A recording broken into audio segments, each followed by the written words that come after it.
Hi friends, welcome to குட்டி welding works. இன்றைக்கி நம்மளோட ஒர்க் என்னென்னு பார்த்தீங்கன்னா, ஷீட்டுக்கு பெயிண்ட் அடிக்க போகிறோம்.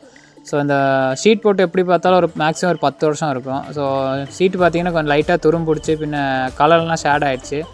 அப்போது கிளைண்ட்டுக்கிட்ட இப்போதைக்கு சேஞ்ச் பண்ணுறதுக்கு அமௌண்ட் இல்லை. அப்போ கிளைண்ட் ஒரு 5 வருஷம் கூட நிற்கிற மாதிரி ஏதாச்சும் கம்மி பட்ஜெட்டில் பண்ணி கொடுக்க முடியுமான்னு கேட்டிருந்தாங்க. ஸோ நம்மளும் சொன்னோம், ஸோ ஒரு கோட் பெயிண்ட் அடித்தா நல்லா நீட்டாகிடும், பிரச்சனை இல்லை, மேக்ஸிமம் 2-3 வருஷமாச்சு தாக்கு பிடிக்கும்னு.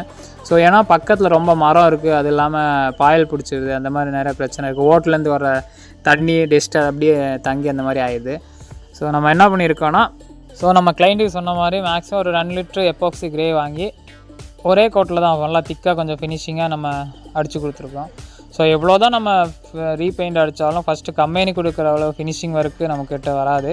ஸோ அதே மாதிரி அந்த ஃபினிஷிங்கும் தெரியாது. ஸோ மேக்ஸிமம் நாங்கள் முடிஞ்ச அளவுக்கு 2-3 வருஷம் மாதிரி அந்த ஷீட்டு நிற்கிற மாதிரி நல்லா தாக்கி பிடிக்கிற மாதிரி அடித்து கொடுத்துருக்கோம். ஸோ நம்ம ஒர்க் எப்படி இருக்க மறக்காமல் லைக் பண்ணுங்கள், ஷேர் பண்ணுங்கள், கமெண்ட் பண்ணுங்கள். நம்ம யூடியூப் சேனலுக்கு சப்போர்ட் அண்ட் சப்ஸ்கிரைப் பண்ணுங்கள். தேங்க்யூ.